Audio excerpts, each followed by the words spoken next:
Given the recent Pete Alonso dilemma for the New York Mets and their shift in focus to Plan B options, the New York Mets can solve their corner infield problems with just one trade. Let's get into it.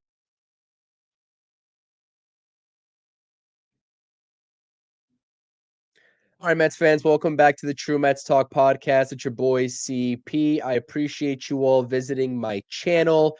We are talking about a potential trade candidate for the New York Mets this offseason if they are going to follow through on Plan B options post Pete Alonso if he goes elsewhere. Before we get into this video in its entirety and talk about the name that we have up on this podcast episode, please do spam those like buttons, subscribe to the channel. You know what to do. Comment your own thoughts and opinions down below. All right. This one name has been talked about on this channel quite frequently, and I've been one of the Mets fans that has been more open to this idea when it seems like most other fans in this fan base are very against it. And I understand the notion of why fans are against acquiring this particular player. I understand the concerns about production decline, but I'm going to sit here and try to sell you all on why I think the New York Mets should bring in none other than Nolan Arenado. Nolan Arenado is approaching his age 35 season. He's currently 34 years old. And this is the current trade outlook for Nolan Arenado. And you can see the production measurements and the statistics over the past two seasons. 144 games for Nolan Arenado in 2023 and 152 games in 2024. That is the first thing that we need to realize about Arenado is that he is a workhorse. And that is the first step in trying to at least replace some of Alonso's production because we know Alonso is also a workhorse as well. Arenado has posted north of 140 games in each of his last four seasons, so you know he's going to be available for you, presumably.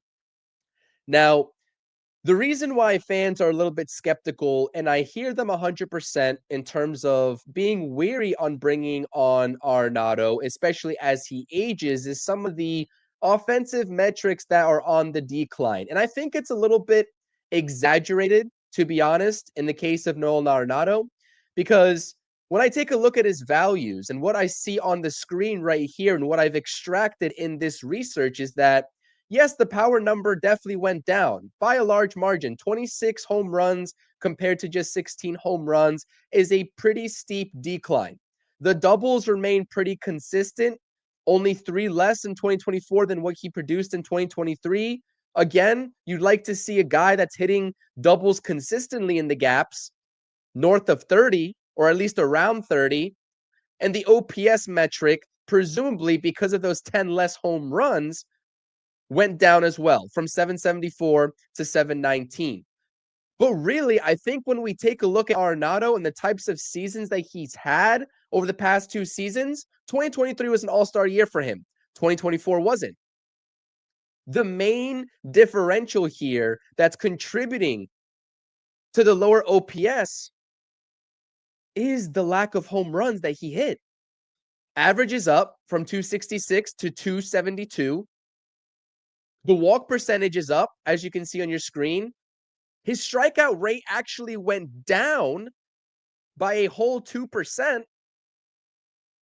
And then again, you see the defensive runs saved as well. He was infinitely a better defender at third base in 2024 than he was in his all-star year in 2023. And that's something that you can always rely on with Nolan Arenado is the defense.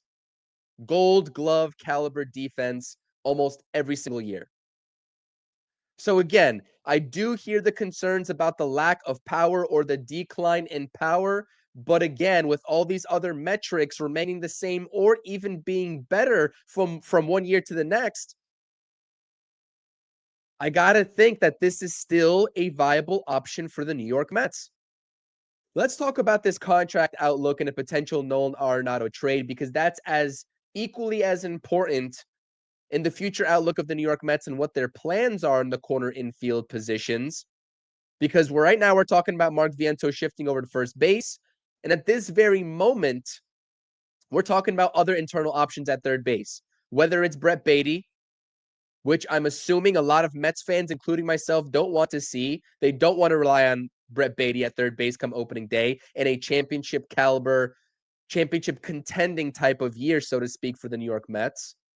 Again, I'll say it one more time. Ronnie Mauricio, we don't know if he's going to be ready by spring training or even opening day while he's still rehabbing that knee. Oh, and by the way, positionally, if you want Mark Vientos to stay at third base, you can shift Nolan Arenado over to first base. He has stated openly that he is willing to make that transition to first base on whichever his next team is going to be. Now, again, he's played no career games at first base. I just want to make that known. But his Gold Glove status at third base makes me feel a little bit more comfortable about the ease of transition for him going over to first base if that's what the Mets prioritize. But in any given scenario, given Mark Vientos' experience at first base, particularly in the minor league farm system for the Mets, somewhere around 70 games over 4 seasons, keeping him at first base or moving him over to first base and having Nolan Arenado play at his natural position also isn't out of the question. That actually might even be stronger than just trying to experiment with Arenado at first base. But let's take a look at the contract, as I stated before, because it's important. Nolan Arenado, this is the outlook right here for him in a potential trade. Again, he's 34 years old. You see the payroll hit that he comes with. It's a de-escalating contract. And if you add up these figures, basically what you're getting from Arenado in that contract associated with him is 3 years worth $74 million. 10 of those $1,000,000, 10 of the $74 million, the Rockies are due to pay off. $5 million in 2025 and $5 million in 2026 coming from Colorado. And the other kicker about this contract is that there are some deferments associated with it. So essentially, if you take away the $10 million that the Rockies are paying it down, it's essentially 3 years worth $64 million. This is where it gets interesting, though. This is where it gets really interesting because we saw the Cardinals attempt to trade Arenado to the Houston Astros earlier this offseason, and Arenado actually blocked that trade from happening. He wanted to wait out the market and go to maybe a more preferable destination for whatever reason it was. Maybe he was holding out hope that he was going to be an LA Dodger, but that opportunity is long gone. So, in this report that came out after this trade was blocked, is also important information about how desperate the Cardinals are in trying to potentially rebuild and get this Arenado money off of their books. In this report, the Cardinals were willing to send $15 to $20 million to the Astros to help pay down Arenado's salary over these 3 years. And if you read down further, the money the Cardinals were willing to include would have brought the Astros' commitment to Arenado down to roughly $40 to $45 million over 3 years. You're talking about an AAV. If the Mets can get the Cardinals to also send over $15 to $20 million, an AAV that equates to a roughly $15 million per season of Nolan Arenado, who was just an all-star in 2023, yes, I am taking that all day long. All day long.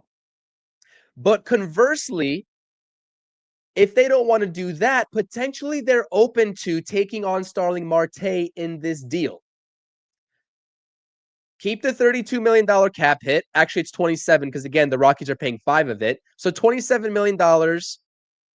They take on Starling Marte's contract, which is valued at $19.5 million. And then the Cardinals get off the books completely again in 2026, starting in 2026. And that would help the Mets free up a roster spot. So again, whether it's just straight sending the Mets $15 to $20 million or just taking on Starling Marte instead of sending any money. Either way works for the New York Mets. Either way works. And then you get Nolan Arenado basically for cheap. When you take a look at all these inflated contracts, AAV wise, that are being handed out to all these other players. If the Cardinals and the Mets can make money work, just as the Cardinals were willing to do in sending Arenado potentially to Houston, the Mets could be getting Arenado at a bargain of a deal. And this could be a great pivot option as the Mets assess the market post Pete Alonso. This is a no-brainer for me. I will round this out by saying I understand that there's a lot of skepticism. I understand just the name alone of Arenado grinds some Mets fans' gears. I get all that. But this is a great pivot option. And smash on that like button for me. I appreciate it. Again, this is the True Mets Talk podcast. I'll see you all on a future episode or stream. And as always, let's go Mets.